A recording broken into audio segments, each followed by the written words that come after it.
চাচা তার বাতিজাকে দুনিয়া থেকে বিদায় করে দিল শুধুমাত্র চাচার ল্যাপটপ বাতিজা ব্যবহার করেছে।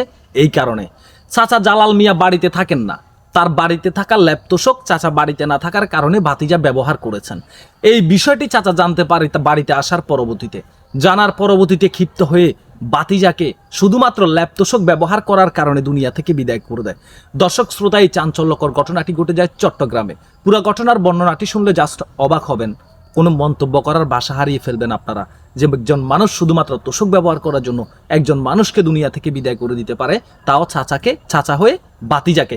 দর্শক শ্রোতা, স্ক্রিনে যে ফটোটি দেখতে পাচ্ছেন, এই লোকটির নাম হচ্ছে জালাল মিয়া। এই জালাল মিয়াই হচ্ছে এই রাসেলের চাচা। জালাল মিয়া বাড়িতে থাকেন না, চট্টগ্রামে চাকরি করেন, সেখানেই থাকেন বাসা ভাড়া নিয়ে। বাড়িতে তার বিছানায় কিছু ল্যাপটপ ছিল। দর্শক শ্রোতা, চাচা বাড়িতে না থাকার কারণে ভাতিজা জালাল মিয়া চাচার ল্যাপটপগুলো ব্যবহার করতে শুরু করে।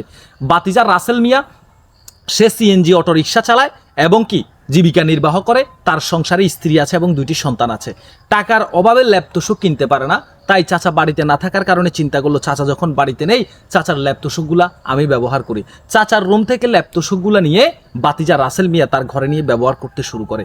দর্শক শ্রোতা, এক পর্যায়ে কিছুদিন গেলে চাচা জালাল মিয়া যখন বাড়িতে আসে, তখন দেখতে পায় তার বিছানায় ল্যাপটপ নেই। তখন জিজ্ঞাসাবাদ করে আমার ল্যাপটপ কে নিয়েছে। তখন সে জানতে পারে তার বাতিজা রাসেল মিয়া তার ল্যাপটপ নিয়েছে। তখন সে এক প্রকার রাগান্বিত হয়ে যায়, ক্ষিপ্ত হয়ে যায়। রাতের বেলা বাতিজা রাসেলের ঘরে যায়, ঘরে গিয়ে রাসেলকে জিজ্ঞাসাবাদ করে তুমি আমার ল্যাপটপ কেন এনেছো। এই বিষয় নিয়ে চাচা বাতিজা দুজনের মধ্যে কিন্তু বাকবিতণ্ডি হয়। এক প্রকার রাসেল মিয়া তার চাচা উজ্জ্বল মিয়ার কাছে ক্ষমা পর্যন্ত চায় যে আমার ভুল হয়েছে, কিন্তু চাচা উজ্জ্বল মিয়া কোনোভাবে মানতে রাজি নয়। এক প্রকার চাচা বাতিজার বাকবিতণ্ডির এক পর্যায়ে চাচা উজ্জ্বল মিয়া গরু কোরবান করার সেই জিনিসটা দিয়ে বাতিজাকে দুনিয়া থেকে, আপনারা বুঝতেই পারছেন, আমি উচ্চারণ করতে পারছি না, বিদায় করে দেয়। দর্শক শ্রোতা, তার পরবর্তীতে ঘটনাস্থল থেকে পাড়া প্রতিবেশী এবং বাড়ির লোকজন বাতিজা রাসেল মিয়াকে স্থানীয় একটি স্বাস্থ্যসেবা কমপ্লেক্সে নিয়ে যায়। সেখানে নিয়ে যাওয়ার পরবর্তীতে চিকিৎসারত ডাক্তার এই রাসেল মিয়াকে দুনিয়া থেকে বিদায় হয়ে গেছেন বলে ঘোষণা করেন।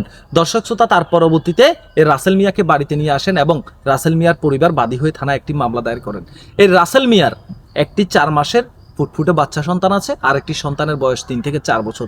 দর্শক শ্রোতা, এই 4 মাসের সন্তানটি বাবা হারিয়েছেন, এতিম হয়েছেন। বাবা বলে আর ডাকতে পারলো না রাসেল মিয়াকে। দর্শক শ্রোতা, এই উজ্জ্বল মিয়ার উচ্ছৃঙ্খলতার কারণে একজন মানুষ দুনিয়া থেকে বিদায় হয়েছে। একজন বোন তার স্বামীকে হারিয়ে অল্প বয়সে বিধবা হয়েছে। 2টি সন্তান তার বাবাকে হারিয়ে এতিম হয়েছে। আমরা এই উজ্জ্বল মিয়ার দৃষ্টান্তমূলক শাস্তি দাবি করছি। একটা ল্যাপটপের দাম কত টাকা? একটা ল্যাপটপের দাম কত টাকা? আমরা সামর্থ্যবান মানুষগুলা, যারা সামর্থ্যবান আছে, আমরা দেখি অনেক মানুষকে ল্যাপটপ দান পর্যন্ত করে। অথচ এই বাতিজা চাচার ল্যাপটপ শুধুমাত্র ব্যবহার করেছে।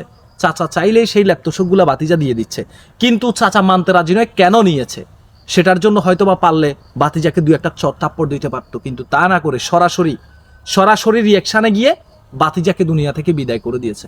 আমরা এই উজ্জ্বল মিয়ার দৃষ্টান্তমূলক শাস্তি দাবি করছি। এই উজ্জ্বল মিয়াকে যেন দ্রুততম সময়ের মধ্যে আইনের সর্বোচ্চ সাজার আওতায় নিয়ে আসা হয়। এমন ঘটনা শুনতে হবে আমরা কখনো ভাবিনি। আপনাদের ব্যক্তিগত মতামত কমেন্ট বক্সে জানাবেন। ভালো থাকবেন, সুস্থ থাকবেন, আল্লাহ হাফেজ। যদি ফেসবুক পেজ থেকে দেখে থাকেন ফলো করে দেবেন, ইউটিউব চ্যানেল থেকে দেখে থাকলে সাবস্ক্রাইব করতে ভুলবেন না। আল্লাহ হাফেজ।